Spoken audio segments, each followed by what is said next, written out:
അങ്ങനെ ഇത് ടക്ക മക്ക കുറെ ദിവസമായിട്ട് കാത്തിരുന്ന സാധനം നമ്മുടെ കയ്യിലെത്തിയിട്ടുണ്ട്. ഇതിന്റെ ബാക്കി വിശേഷങ്ങൾ പറയാം.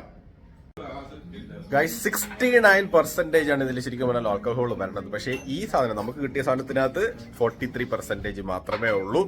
69% ആണെങ്കിൽ ഒരെണ്ണം അടിച്ചു കഴിഞ്ഞാൽ തന്നെ കറങ്ങുമായിരിക്കും. ഇതിന്റെ കാര്യം എങ്ങനെയാണെന്ന് അവിടെ അതിൽ അടിച്ചു നോക്കട്ടെ പറയാം. ബാക്കി അടിച്ചിട്ട് ഇതിന്റെ ടേസ്റ്റ് കാര്യങ്ങളൊക്കെ എന്താന്നുള്ളത് അപ്ഡേറ്റ് ചെയ്യുന്നതായിരിക്കും. ഗൈസ് ഇതിന്റെ സ്മെല്ല് എങ്ങനെയുണ്ടെന്ന് നോക്കട്ടെ. അടിപൊളി സ്മെല്ലാണ് കേട്ടാ, സൂപ്പർ സ്മെല്ലാണ്.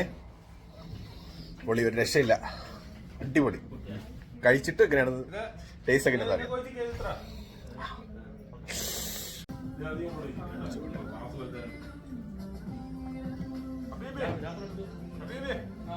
ഇതിനകത്ത് നാരങ്ങ ഒഴിച്ചതാണ്, അപ്പൊ അതിന്റെ ഒരു ടേസ്റ്റ് പറഞ്ഞുണ്ട്. അല്ലാണ്ട് പ്ലെയിൻ ആയിട്ടുള്ളത് പറഞ്ഞാൽ അടിച്ചു നോക്കാം. ഗൈസ് അപ്പൊ ഇത് പ്ലെയിൻ ആയിട്ടുള്ള സാധനം കേട്ടാ, വേറെ നാരങ്ങ ഒന്നും പിഴിയാണ്ട് നല്ല പ്ലെയിൻ ആയിട്ട് ഒഴിച്ചിട്ടുള്ള സാധനമാണ്. ഇത് അടിച്ചിട്ട് അതിന്റെ ടേസ്റ്റ് കണ്ടെന്ന് പറഞ്ഞുതരാം.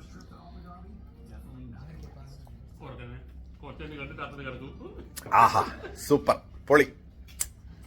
ഇനി ചിക്കന്റെ പീസോടെ കഴിക്കാം. ചിക്കന്റെ പീസ്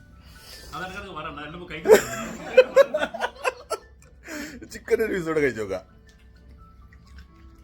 വിത്ത് ബിരിയാണി ഗൈസ്, ബിരിയാണി എന്താ നോക്കിയോ, നല്ല പൊളി ബിരിയാണി. ഇതാണ്ടാ